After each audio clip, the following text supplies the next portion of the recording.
Jesus here is probably a child. He's not the little baby anymore. He's growing up. He's a toddler. It's not like how we kind of picture, like, the shepherds come in, they see Jesus, they leave, and then the wise men come in, they see Jesus, they leave. They came a little later. Jesus is a child. He's in a house now, probably the house of Joseph's family. And they're overjoyed when they see that star stop. And what's the first thing they do? They bow down and they worship him. Sounds a little strange for these dignitaries from a foreign country to come and worship a new king. What did they do when they saw Herod the Great for the first time? Did they bow down? Did they worship Herod the Great? No. But they bowed down and they worshiped this little child, born to an average family, living in an average home in an average town. There's something about this king. There's something about this child. And already we're seeing a battle going on here. There's a battle for allegiance. Is your allegiance to Herod? Or is your allegiance to Jesus, the Son of God? Is your allegiance to kingdoms built on power, on blood, on violence, on fear? Or is your allegiance to a kingdom that's built on peace, humility, submission, suffering? There's already a battle going on here with the wise men, the Magi. So the Magi present their gifts, gold, frankincense, and myrrh. And we assume there were 3 wise men because they gave 3 gifts. Well, that's not necessarily true, is it? We don't know how many Magi there were. Church tradition says there was 3 because of the gifts. And they actually have been given names, the wise men. Do you guys know the names of the 3 wise men? Balthasar, Casper, and, yes, Melchior, yep. But we don't know if there was 3, but it doesn't matter. But what we know is this: they gave their gifts, they spent their time with Jesus, and then they go home. They go back to their own country. But not before they have a dream that God gave them and said, don't go back to Herod. I can't believe God actually had to tell the wise men, who are supposedly wise, not to go back to Herod and tell him we just found the king, but apparently they were going to. But they were warned in a dream to take a different direction, and they did. And that's the end of the story. We don't hear anything about the wise men ever again, not from any other gospel writers, not from Paul, not from the other epistles. That's it. The story's over. But is it? Their story continues. Their legacy continues through us celebrating Epiphany.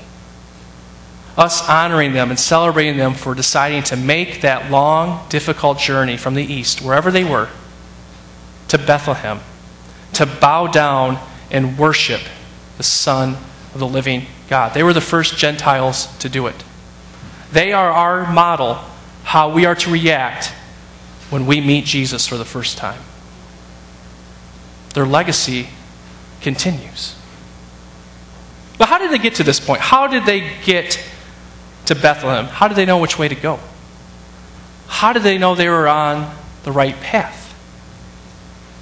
The star. The star was their guide. The star was their roadmap. The star was their GPS. The star was their compass. It was the star that led them to Jesus. It was its light that shone for them their path. The star. And here's the truth. God still uses stars today to lead us to Him. They may not be literal stars like He used for the Magi, but God put stars in our lives to lead us to Him. These stars could be events, experiences, or people. If you're sitting here this morning and you claim that you follow Jesus as your Lord and your Savior, there was one point when you decided that, where you decided to follow Christ. We call that a conversion. All of our conversion stories are different. But we all have this in common. God has put stars in our lives to lead us to Him, to lead us to that point where we decided to follow Jesus.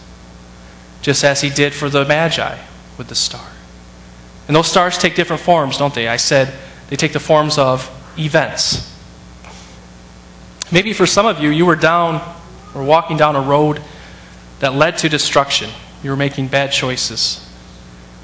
Maybe you were giving into addictions, alcohol, drugs, or something that was leading you to a path of destruction. You hit that moment that we call rock bottom. Rock bottom's a star. When you hit that point and you realize, I have no more hope on the route I'm going, I need Jesus. That's the star. It's leading you to Him. My dad is a retired school teacher. He just retired a couple years ago. And in his retirement, he has decided to get into prison ministry.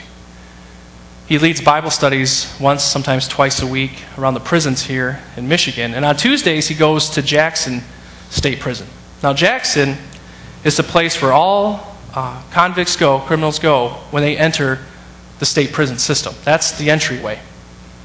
My dad has an hour and a half with each new prisoner that comes through. He has a group of 10. He has an hour and a half with them as soon as they get checked in. Some of these men will be in this prison for life. Most of them are 30 plus years. My dad gets to talk with them for an hour and a half about Jesus. And my dad tells me this all the time. He says, Steve, prison, that's a star.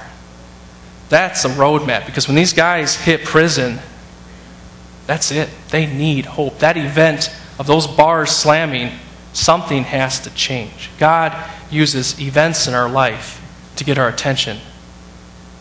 Events could be accidents that we've had or close calls.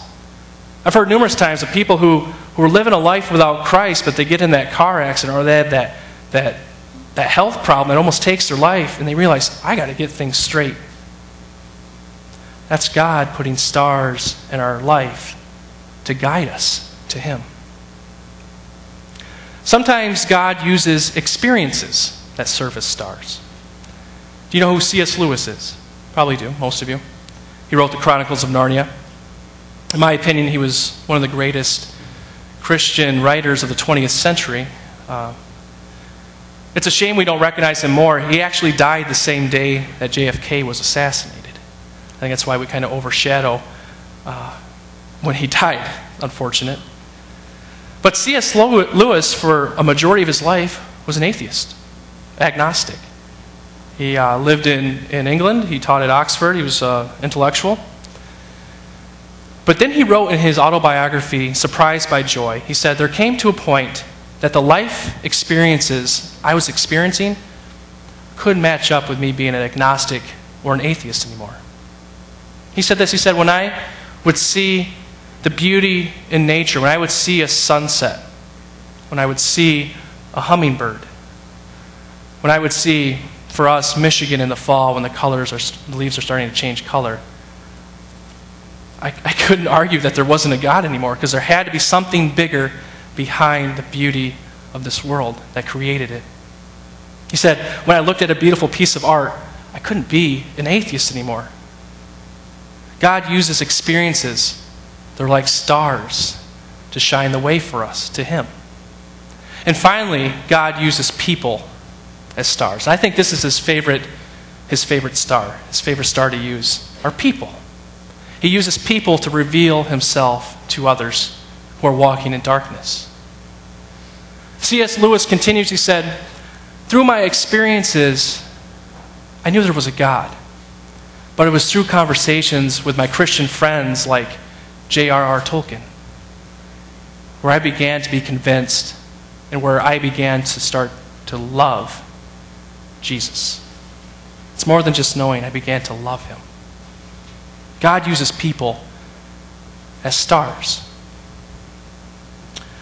This week I came across an interesting story, a conversion story, of a woman that I didn't know before this week. Her name is Kathy Tricoli. I don't know if you've heard of her. She's a Christian music artist. I haven't heard of her before this week. I researched her. She's been producing music since the 80s, and she's still going strong. a wonderful woman of God. But campus life